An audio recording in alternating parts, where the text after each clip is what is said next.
औज़ुबिल्लाहिमिनश्शैतानिर्रजीम बिस्मिल्लाहिर्रहमानिर्रहीम। अस्सलाम वालेकुम स्टूडेंट्स।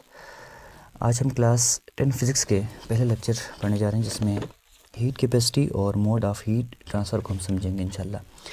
तो हीट कैपेसिटी को समझने से पहले हमें कुछ बेसिक कंसेप्ट होना चाहिए, जिसमें हम टेम्परेचर को पढ़ेंगे, हीट को पढ़ लेंगे और थर्मल डिफरेंस क्या है, थर्मल इक्विलिब्रियम क्या है, इन चीज़ों को हम पहले अंडरस्टैंड करेंगे। उसके बाद इंशाल्लाह हम स्पेसिफिक हीट कैपेसिटी और हीट कैपेसिटी को अंडरस्टैंड करने की कोशिश करते हैं। नोट्स मैं आप लोगों को प्रोवाइड कर देता हूं, लेकिन पहले अपने टॉपिक्स को समझना है कि टॉपिक्स के अंदर क्या कह रहे हैं। सबसे पहले आज हम पढ़ेंगे टेम्परेचर के बारे में। टेम्परेचर किसे कहते हैं, इसका आपको आइडिया होना चाहिए। अब टेम्परेचर की डेफिनेशन तो ये है कि द डिग्री ऑफ हॉटनेस और कोल्डनेस ऑफ ए बॉडी, यानी कोई भी ऑब्जेक्ट कितना गर्म है, कितना ठंडा है, इसको हम क्या कहते हैं, उसकी टेम्परेचर कहते हैं। जैसे कि मैंने नोट्स बनाए हुए हैं, नोट्स आप यहाँ से ईजिली बना सकते हैं। देखें, the degree of hotness and coldness of a body is called temperature, यानी कोई भी ऑब्जेक्ट कितना गर्म है, क्योंकि वो कितना ठंडा है, इसी को हम इसकी क्या कहते हैं, टेम्परेचर कहेंगे। और ये क्या है, एक बेस क्वांटिटी है और इसका ऐसा यूनिट क्या होगा, केल्विन होगा। जैसे कि तमाम फिजिकल क्वांटिटीज़ की कोई ना कोई ऐसा यूनिट होती है, तो देखें इसका जो ऐसा यूनिट होगा वो क्या होंगे, केल्विन होगा। बाकी यूनिट्स भी हैं इसके, तो इसमें एक सेल्सियस है, एक फ़ारेनहाइट है। फॉर एग्जांपल मैंने यहाँ पे दो ऑब्जेक्ट्स को ट्राई किया है। एक ऑब्जेक्ट का आप देख लें, यहाँ पे टेम्परेचर इसकी क्या है, 30 सेंटीग्रेड है, तो हम कहेंगे इस ऑब्जेक्ट की टेम्परेचर ज़्यादा है। अब ये जो ऑब्जेक्ट देखें, इसको हम कहेंगे लो टेम्परेचर। रीज़न ये है कि ये कोल्ड है, ये ज़्यादा गर्म है, ये ज़्यादा ठंडा है, तो हम कहेंगे इसकी टेम्परेचर ज़्यादा है, इसकी टेम्परेचर कम है। अब एक मैंने जनरल फार्मूला लिखा है, इस फार्मूले के ज़रिए आप क्या कर सकते हैं, यूनिट्स को एक यूनिट को दूसरे यूनिट के अंदर कन्वर्ट कर सकते हैं। यानी जैसे कि टेम्परेचर के 3 यूनिट्स हैं, केल्विन है, सेल्सियस है, फ़ारेनहाइट। तो हम इस फार्मूले को इस्तेमाल करते हुए हम क्या कर सकते हैं, टेम्परेचर के एक यूनिट को दूसरे यूनिट के अंदर कन्वर्ट कर सकते हैं। जिसमें अपने फार्मूले को याद रखना है। फार्मूला क्या है हमारे पास, C/5 is equal to K minus 273 divide by 5 is equal to F minus 32 divide by 9। तो फ्रेश करें, मैंने एक एग्जांपल दिया है नोट्स के अंदर कि आपको कहते हैं कि जो ह्यूमन बॉडी है उसकी टेम्परेचर क्या है, फॉर एग्जांपल 37 सेंटीग्रेड है। अब आपने इसको कन्वर्ट करना है किस में, केल्विन में। तो कैसे करेंगे, तो जनरली आप क्या करें, इस फार्मूले के साइड को ले लें, ये साइड को आपने लेना है। तो यहाँ से मैं लिख सकता हूँ C/5 is equal to K minus 273 divide by 5। अब देखो यहाँ से 5 और 5 क्या हो जाएगा, कैंसिल हो जाएगा। C की वैल्यू पुट करें, C की वैल्यू क्या है, 37 है। अब यहाँ पे क्या होगा, K माइनस 273। अब इस टर्म को इस तरफ लेके जाएँ तो मैं 37 प्लस 273 लिख सकता हूँ। यहाँ पे क्या आ जाएगा, K। तो केल्विन की वैल्यू कितना आ जाएगा, 310 आ जाएगा। इसका मतलब ये है 37 डिग्री सेल्सियस किसके बराबर होता है, 310 केल्विन के बराबर होता है। इसी तरह अगर आपको कहते हैं कि 293 केल्विन दिया है, इसको आपने चेंज करना है किस में, फ़ारेनहाइट में। तो कैसे कर सकते हैं, इक्वेशन के इस पार्ट को ले लें। ये पार्ट हमारे पास क्या होगा, देख लें, K माइनस 273 डिवाइड बाई क्या होंगे, 5 is equal to F minus 32 divide by 9 होगा। अब जो आपको गिवन है उस वैल्यू को पुट कर लें। केल्विन आपको दिया हुआ है 293, 293 माइनस 273 डिवाइड बाई 5 होगा, इज़ इक्वल टू मैं यहाँ से लिख सकता हूँ F माइनस 32 डिवाइड बाई 9। अब इन दोनों को सब्ट्रैक्ट करने से यहाँ पे 20 आ जाएगा, divide by 5 is equal to F minus 32 divide by 9। अब ये कैंसिल हो जाएगा, यहाँ पे 4 इन दोनों को मल्टीप्लाई करें, 36 is equal to F minus 32। तो मैं लिख सकता हूँ F is equal to 36 plus 32। तो F किसके बराबर हो जाएगा, 68 के। तो इसका मतलब ये है कि 293 केल्विन किसके बराबर है, 68 फ़ारेनहाइट के बराबर है।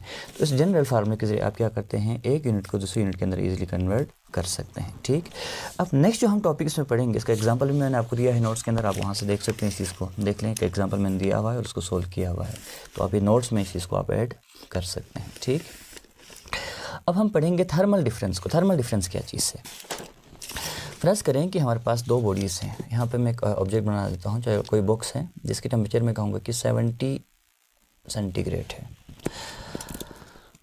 अब दूसरा ऑब्जेक्ट है जिसकी टेम्परेचर मैं कहूँगा कि 20 सेंटीग्रेड है। ये बॉडी A है और ये बॉडी B है। ठीक है जी।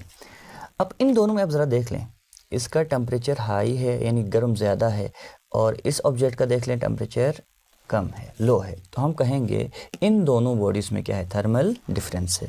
जब आपके पास दो या दो से ज़्यादा ऑब्जेक्ट्स हों या बॉडीज़ हों जिनमें क्या हो टेम्परेचर डिफरेंस मौजूद हो, तो उसको हम यहाँ पे क्या नाम देते हैं, थर्मल डिफरेंस का नाम देते हैं। फ़र्ज़ करें ये दो ऑब्जेक्ट्स मैं यहाँ पे लेके आता हूँ, एक ऑब्जेक्ट यहाँ पे है और ये दूसरा ऑब्जेक्ट आप देख लें। अब फ़र्ज़ करो इसका टेम्परेचर ज़्यादा है और इसका टेम्परेचर कम है, तो इन दोनों को हम यहाँ पे क्या कहेंगे, थर्मल डिफरेंस कहेंगे। ठीक है जी, इसकी डेफिनेशन आप देख लें यहाँ से बेशक। When two or more bodies having temperature difference then is called thermal difference। मैंने यहाँ पे दो डायग्राम बनाए हैं, दो कप यहाँ पे हैं, ठीक है। इसमें जो लिक्विड है इसका टेम्परेचर कितना है, 40 सेंटीग्रेड है।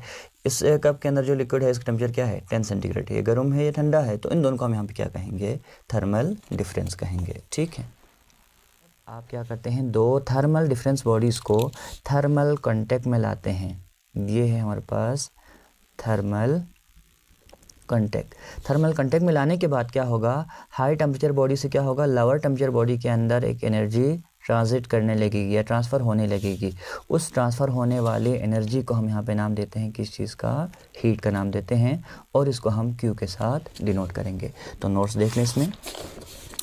When a thermal difference bodies या सब्सटेंस कुछ भी हो सकते हैं bring in thermal contact then an energy starts to transit, ये ट्रांसफरेशन हम कहते हैं, from high temperature body to lower temperature body is called heat. ठीक है, और ये एक स्केलर क्वांटिटी है जिसको हम क्यू के साथ डिनोट करते हैं। अब इसका ऐसा यूनिट क्या है, इसका ऐसा यूनिट जूल है जिसको हम जे के साथ डिनोट करते हैं।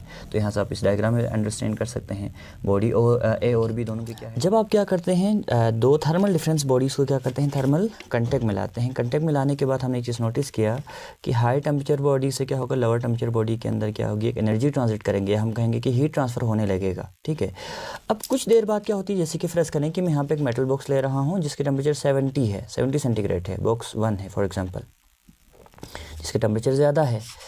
अब दूसरी बॉडी है जिसकी टेम्परेचर मैं कहूँगा कि 0 सेंटीग्रेड है, बॉक्स 2, तो आप कहेंगे कि इसमें क्या है, थर्मल डिफरेंस है। अब मैं क्या करूँगा, इन दोनों बॉडीज़ को कांटेक्ट में लाऊंगा, जैसे कि इसका 70 सेंटीग्रेड है और दूसरे बॉडीज़ को मैंने क्या किया, यहाँ पे कांटेक्ट में लाया। अब आप नोटिस करेंगे कि हाई टेम्परेचर वाली बॉडी से क्या होगा, लोअर टेम्परेचर वाले बॉडी के अंदर क्या होगी, एनर्जी ट्रांसमिट करने लगेगा या हीट ट्रांसफ़र होने लगेगी।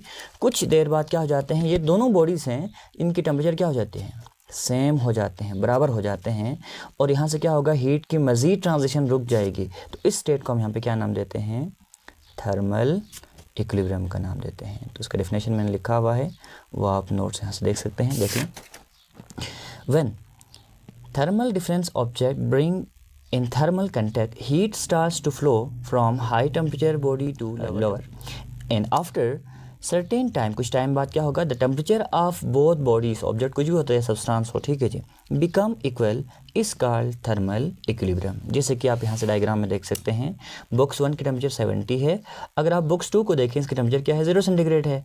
अब आपने इन दोनों को क्या किया, इसमें देख लें, इसमें थर्मल डिफरेंस है, दोनों को क्या किया आपने, कंटेक्ट में लाया, उसको हम क्या कहेंगे, थर्मल कंटेक्ट कहेंगे। लाने के बाद हाई टेम्परेचर बॉडी से क्या होगा, लोअर टेम्परेचर बॉडी के अंदर एनर्जी ट्रांजिट होना स्टार्ट हो जाएंगे, और कुछ देर बाद दोनों की टेम्परेचर क्या हो गई, बराबर हो गई, मज़ीद यहाँ से हीट की ट्रांजिशन नहीं होगी। तो इस स्टेट को हम यहाँ पे नाम देते हैं किस चीज़ का, थर्मल इक्विलिब्रियम का। तो यहाँ तक अगर आप लोगों को समझ आ गई तो इंशाल्लाह हम नेक्स्ट पढ़ेंगे स्पेसिफिक हीट कैपेसिटी को।